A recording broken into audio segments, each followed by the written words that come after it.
ચલો વિદ્યાર્થી મિત્રો, હવે એક નવા ટોપિક તરફ આગળ જઈએ. દાખલાની અંદર લાસ્પિયર, પાશે અને ફિશરનો સૂચકાંક કેવી રીતે શોધવો એની હું તમને હવે આ વિડીયોથી સમજૂતી આપું. આ દાખલા પરીક્ષામાં 5 માર્કમાં એફ વિભાગમાં પૂછાય છે. લાસ્પિયરને આઈએલ તરીકે ઓળખવામાં આવે છે. લાસ્પિયર માટે અહીંયા એલ અને સૂચકાંક માટે આઈ, પાસેને આઈપી તરીકે ઓળખવામાં આવે છે અને ફિશરનો સૂચકાંક હોય તો એને આઈએફ તરીકે ઓળખવામાં આવે છે. તો લાસ્પિયર, પાસે અને ફિશરના સૂચકાંકના દાખલા કેવી રીતે તૈયાર કરવા એની હું તમને આ વિડીયોમાં થોડી થિયરી સમજાવું અને પછી દાખલો શીખવાડું. ચલો દાખલા ગણતા પહેલાં આપણે પહેલું સ્ટેપ સમજીએ. પી એટલે ભાવ, ભાવ અથવા કિંમત. પરીક્ષાની અંદર જે દાખલો આપ્યો છે એમાં ભાવ લખ્યો હોય કે કિંમત લખી હોય, પણ એને આપણે સંકેત પી એટલે પ્રાઇસથી ઓળખીશું. અને ક્યુ એટલે ક્વોન્ટિટી એટલે જથ્થો અથવા વપરાશ. આ બેમાંથી કોઈ એક શબ્દ લખ્યો હોય એટલે તમારે એને ક્યુ માની લેવાનો, અને આ બેમાંથી કોઈ એક શબ્દ લખ્યો હોય તો તમારે એને પી માની લેવાનો. હવે P0 એટલે આધાર વર્ષનો ભાવ, ભાવ એટલે પી પ્રાઇસ, પણ 0 લખ્યું હોય તો એને આધાર વર્ષ માનવાનું. અને Q0 એટલે ક્યુ એટલે ક્વોન્ટિટી, જથ્થો, વપરાશ, પણ 0 લખ્યું હોય તો એને આધાર વર્ષનો જથ્થો માનો અથવા આધાર વર્ષનો વપરાશ માનો. તો આ બે સ્ટેપ P0 અને Q0 ની સંજ્ઞા મેં સમજાવી. હવે એ જ રીતે P1 એટલે પ્રાઇસ, તો ચાલુ વર્ષનો ભાવ, અને Q1 એટલે ચાલુ વર્ષનો જથ્થો, Q એટલે ક્વોન્ટિટી અને P એટલે પ્રાઇસ. તો આ ચાર સંજ્ઞાઓને, આ ચાર સંકેતો તમારે યાદ રાખવાના: P0, Q0, P1, Q1.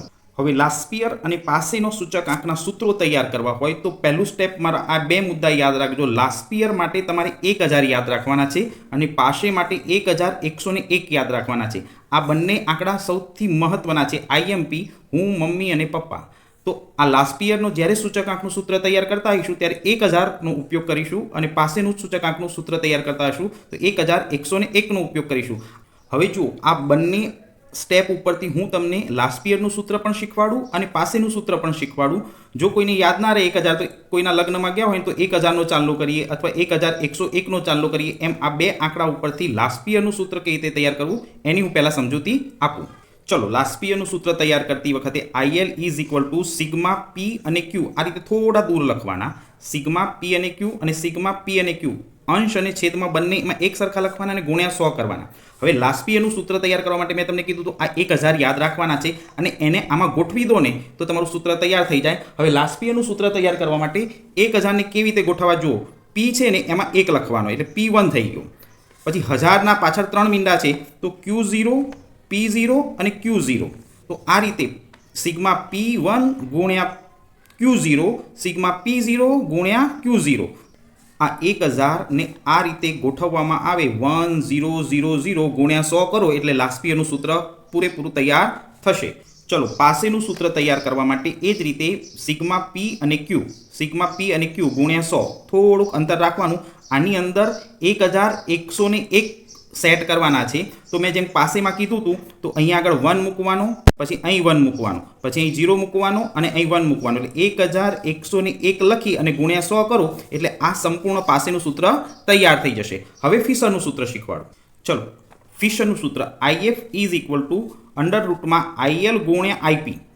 આ સૂત્ર સિમ્પલ છે કે તમે જે આગળ લાસ્પિયરનું સૂચકાંક શોધ્યો ગુણ્યા પાસેનું સૂચકાંક, આ બંનેનો ગુણાકાર કરી અને એનો રૂટ કરી દેવાનો. એટલે ફિશરનો સૂચકાંક એ આદર્શ સૂચકાંક છે. આ આદર્શ સૂચકાંક એટલા માટે કહેવાય છે કારણ કે એમાં લાસ્પિયર અને પાસેના બંનેના ગુણોત્તર મધ્યકનો ઉપયોગ કર્યો છે.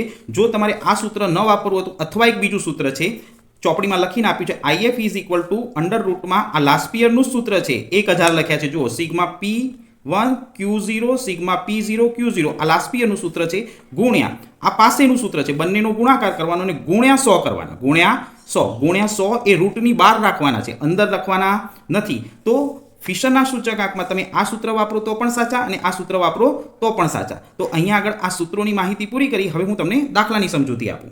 ચલો, ચોપડીના પેજ નંબર 29 ઉપર આપેલ સ્વાધ્યાય 1.3નો આ ત્રીજો દાખલો છે. આ 3 નંબરના દાખલાની હું પહેલાં રકમ સમજાવું અને પછી ગણતરી કરીએ. તો જો નીચેની માહિતીને આધારે વર્ષ 2014ને આધાર વર્ષ લઈ, 2014નું જે વર્ષ છે એને આધાર વર્ષ લેવાનું. આધાર વર્ષ એટલે P0 અથવા Q0 વાપરવાનું. લઈ વર્ષ 2015 માટે લાસ્પિયર, પાસે અને ફિશરનો સૂચકાંક ગણો. તમને દાખલામાં સ્પષ્ટ ઉપર લખીને આપ્યું છે કે લાસ્પિયર, પાસે અને ફિશરનો સૂચકાંક ગણો. હવે આ જે બોક્સ તૈયાર કર્યું છે એની અંદર સમજૂતી શરૂ કરીએ. વસ્તુના નામ આપે છે: ઘઉં, ચોખા, દાળ, તેલ, કાપડ અને કેરોસીન. હવે દાખલામાં એનો એકમ લખીને આપ્યો છે. ઘઉં કિલોગ્રામમાં, ચોખા કિલોગ્રામમાં, દાળ કિલોગ્રામમાં, તેલ કિલોગ્રામમાં, કાપડ મીટરમાં અને કેરોસીન લીટરમાં. આ એકમ પરીક્ષામાં દાખલામાં ફરજિયાત લખવું. હવે દાખલાની રકમમાં 2 વર્ષને ધ્યાનથી જો. અહીંયા 2014નું વર્ષ છે અને 2015નું વર્ષ છે. 2015નું વર્ષ એ ચાલુ વર્ષ કહેવાશે અને 2014નું વર્ષ એ આધાર વર્ષ કહેવાશે. એટલે આને આપણે P0 અને આને આપણે P1 તરીકે ઓળખીશું. પણ અંદર 2 ભાગ પાડ્યા છે, જથ્થો અને ભાવ. તો જથ્થો એટલે ત્યાં Q વાપરીશું અને ભાવ એટલે P વાપરીશું. આને Q0 કહેવાશે, આને P0 કહેવાશે. હવે ચાલુ વર્ષ માટે જથ્થો છે ને એટલે એને Q1 કહેવાશે અને આને ભાવને P1 કહેવાશે. હવે આ 2014ના આ આંકડાઓ અને 2015ના આંકડાઓનો ઉપયોગ કરી અને આપણે સૂચકાંક શોધવાનો છે. આના માટે કેવી રીતે ફોર્મેટ તૈયાર થશે એ હું તમને સમજાવીશ અને આ બધી રકમો અંદર કેવી રીતે લખાશે એ હું તમને સમજાવીશ. હવે દાખલાની ગણતરી કરતાં પહેલાં મેં જે રીતે આ બોક્સ તૈયાર કર્યું છે એ રીતે લાઈનો દોરી અને કમ્પ્લીટ બોક્સ તૈયાર કરવું પડે અને પછી ગણતરી કરવી પડે. તો પહેલાં ચીજ વસ્તુના નામ લખી દીધા: ઘઉં, ચોખા, દાળ, તેલ, કાપડ અને કેરોસીન. પછી એ દરેકનો એકમ ચોપડીમાં છાપીને આપ્યો છે, એ એકમ લખી દેવાનો. એટલે આ બંને ખાના સાથે રાખવાના અને પછી 2014 માટે 2 ભાગ પાડવાના અને 2015 માટે 2 ભાગ પાડવાના. તો જથ્થો હોય ત્યાં Q0 લખવાનું અને ભાવ હોય ત્યાં P0 લખવાનું. પણ આધાર વર્ષ 2014 છે એટલે અહીં 0નો ઉપયોગ કર્યો છે અને ચાલુ વર્ષ 2015 છે એટલે અહીંયા આગળ 1નો ઉપયોગ કર્યો છે. જથ્થો એટલે Q1 અને ભાવ એટલે P1. તો આ રીતે ખાના દોરી ચોપડીમાં જે રકમ આંકડા છાપ્યા છે એ જ આંકડા મેં અહીંયા લખ્યા છે Q0 પહેલી લાઈન 20, 10, 10, 6, 15, 18 એ જ લાઈન મેં લખી છે. પછી એની સાથે ને સાથે એનો ભાવ લખ્યો છે અને અહીંયા આગળ 2015નો જથ્થો 30, 15, 15, 8, 25 ને 30 અને એનો ભાવ લખ્યો છે. તમે ચોપડીની અંદરથી આટલી રકમ ઉતારો ને પછી દાખલાની ગણતરી શરૂ થાય. તો મેં અહીંથી અહીં સુધી તો માત્ર ચોપડીની રકમ જ ઉતારી છે. ત્યાર પછી 4 ખાના નવા તૈયાર કરવાના. આ 4 ખાનાની અંદર અહીંયા આગળ આ 2 ખાના લાસ્ટ યર માટે રાખવાના અને આ 2 ખાના પાસે માટે રાખવાના. આના ઉપરથી લાસ્ટ યરનો સૂચકાંક ગણાશે અને પાછળના 2 ઉપરથી પાસેનો સૂચકાંક ગણાશે. હવે અહીંયા ખાના કેવી રીતે ભરવા એ સમજાવું અને અહીંયા આગળ ગુણાકાર કરીને માત્ર મૂકવાનો છે. 2 ખાનાનો ગુણાકાર કરીને મૂકવાનો છે, એની હું તમને સમજૂતી આપું. ચલો, મેં તમને જેમ સૂત્રમાં યાદ કરાવ્યું હતું એમ IL એટલે લાસ્ટ યર માટે અહીંયા આગળ 1000 સેટ કરવાના છે અને પાસે માટે 1101 સેટ કરવાના છે. પણ કેવી રીતે કરવાનું કામ તો જો P લખવાનું, થોડુંક દૂર Q લખવાનું, પાછું P લખવાનું, Q લખવાનું. આ કામ 4 ખાનામાં કરવાનું. P અને Q, P અને Q અહીં લખ્યા પછી IL માટે અહીંયા 1000 લખવાના છે. તો અહીંયા આગળ Pની નીચે 1 લખવાનો, પછી 0, 0 અને 0. તો આ લાસ્ટ યરના 2 બોક્સ તૈયાર થઈ ગયા. લાસ્ટ યરના ત્યાં 1000 રૂપિયા ચાંદલો કરવાનો અને પાસેના ત્યાં 1101, 1, 1, 0 અને 1. તો આ રીતે 4 ખાનાના ટાઇટલ બનાવી અને પછી ગુણાકાર શરૂ કરવાનો. ચલો, હવે આ પહેલો દાખલો છે એટલે આપણે અહીંથી ધ્યાનથી જોઈએ. અહીંયા આગળ P1 અને Q0નો ગુણાકાર કરવાનો છે. P1 અને Q0. તો આ બંને સ્ટેપ આ 4 ખાનામાંથી શોધવાના. તો જો P1નું સ્ટેપનું ખાનું આ રહ્યું અને Q0નું ખાનું આ રહ્યું. તો આ 18 અને આ 20, આ 31.25 અને આ 10, આ રીતે ખાલી ગુણાકાર કરીને અહીંયા આગળ મૂકવાના છે. કેલ્સી ઉપર આ ખાનું અને આ ખાનાનો ગુણાકાર અહીં લખવાનો. હવે બીજું જુઓ, P0 અને Q0, P0 અને Q0. તો આ બંને ખાના આમાં શોધવાના. તો જો બંને સાથે નજીક જ છે, P0 અને Q0, P0 અને Q0. તો આ બંને ખાનાનો ગુણાકાર કરો ને એટલે આ લાઈન ભરાશે. હવે એ જ રીતે P1 અને Q1. તો અહીંયા આગળ આ P1 અને Q1, તો આ બંને ખાનાનો ગુણાકાર કરો. આ બંને ખાનાનો ગુણાકાર કરો તો આ ત્રીજી લાઈન ભરાશે. હવે છેલ્લી લાઈન P0 અને Q1, P0 અને Q1. તો આ રહ્યું P0 અને આ રહ્યું Q1. તો આ બંને ખાનાનો ગુણાકાર કરો તો આ ચોથી લાઈન ભરાશે. હવે આ ગુણાકાર કરી અને હું અહીંયા આગળ સ્ટેપ બતાવું અને પછી આપણે આગળ દાખલો ગણીએ. ચલો, હવે ILના 2 ખાનામાંથી પહેલા ખાનાના ગુણાકારની સમજૂતી આપી દો. P1 ગુણ્યા Q0. તો P1નું ખાનું આ રહ્યું અને Q0નું ખાનું આ રહ્યું. એટલે 20 અને 18 આ બંનેનો ગુણાકાર કરો, કેલ્સી પર 360 આવશે. 31.25 ગુણ્યા 10 આ બંનેનો ગુણાકાર કરો, 312.5 આવશે. પછી 29.50 ગુણ્યા 10નો ગુણાકાર કરો તો 295 આવશે. 30 ગુણ્યા 6 તો 180 આવશે અને 25 ગુણ્યા 15 375 આવશે. 28.80 ગુણ્યા 18 કરો તો 518.4 આવશે.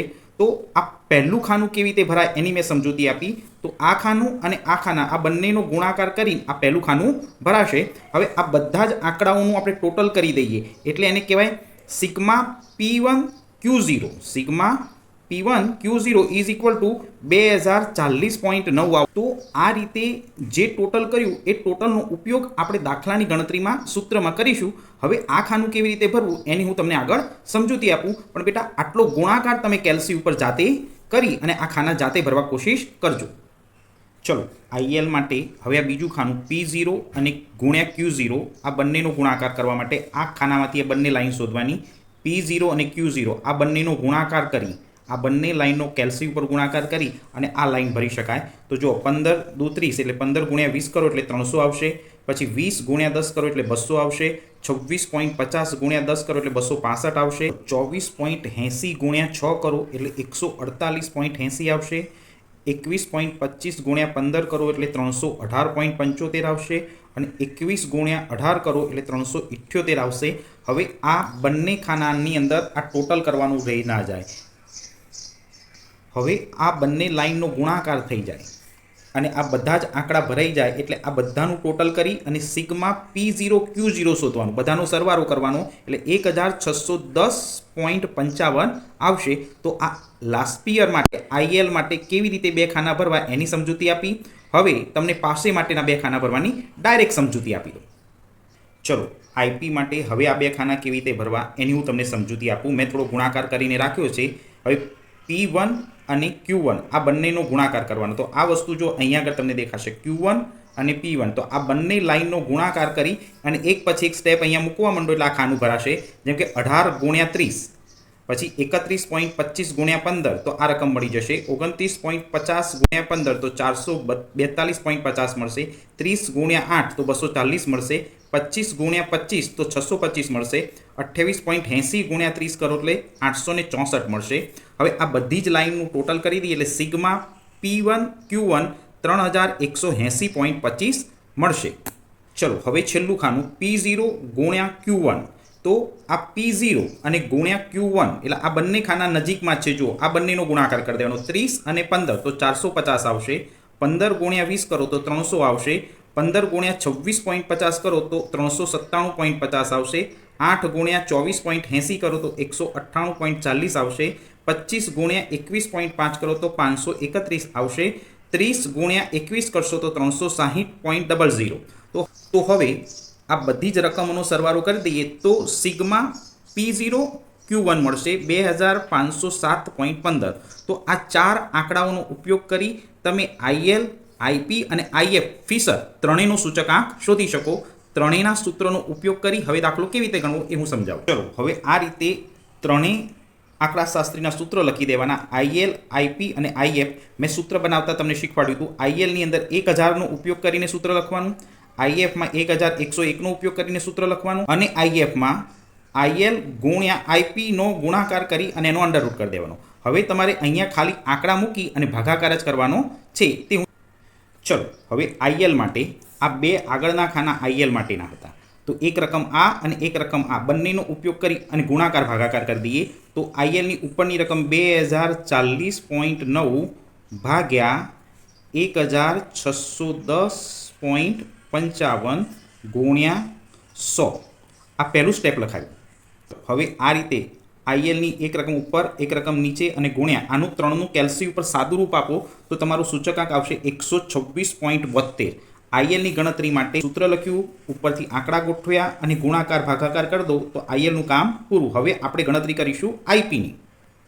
હવે IP નો સૂચકાંક ગણવું હોય તો જો આ છેલ્લા બે બોક્સ છે 3180.25 અને 2507.15 આ બંને રકમનો ઉપયોગ કરી અને ગોઠવણી કરીશું. 3180.25 ભાગ્યા 2507.15 ગુણ્યા 100 કરો. આ ત્રણનું સાદુરૂપ તમે આપો તો તમારો જવાબ 126.85 આવશે. 85 આવશે. ચલો હવે IF ની ગણતરી કરવી હોય તો આઈએલનો સૂચકાંક અને આઈપીનો સૂચકાંક આ બંનેનો ગુણાકાર કરી અને એનો રૂટ કાઢી દઈશું. તો આપણી પાસે બંનેના સૂચકાંકના આંકડા છે 126.72 અને 126.85. તો આપણે અંડર રૂટ લખીશું. અંડર રૂટની અંદર 126.72 એ આઈએલનો સૂચકાંક ગુણ્યા 126.85 એ આઈપીનો સૂચકાંક ઇઝ ઇક્વલ ટુ આ બંનેનો ગુણાકાર કેલ્સી ઉપર કરો અને એનો રૂટ કાઢો તો તમારો જવાબ 126.78 આવશે. અને અહીંયા આગળ ત્રણેયના સૂચકાંક શોધાઈ ગયા પછી આ દાખલો અહીં પૂરો થશે.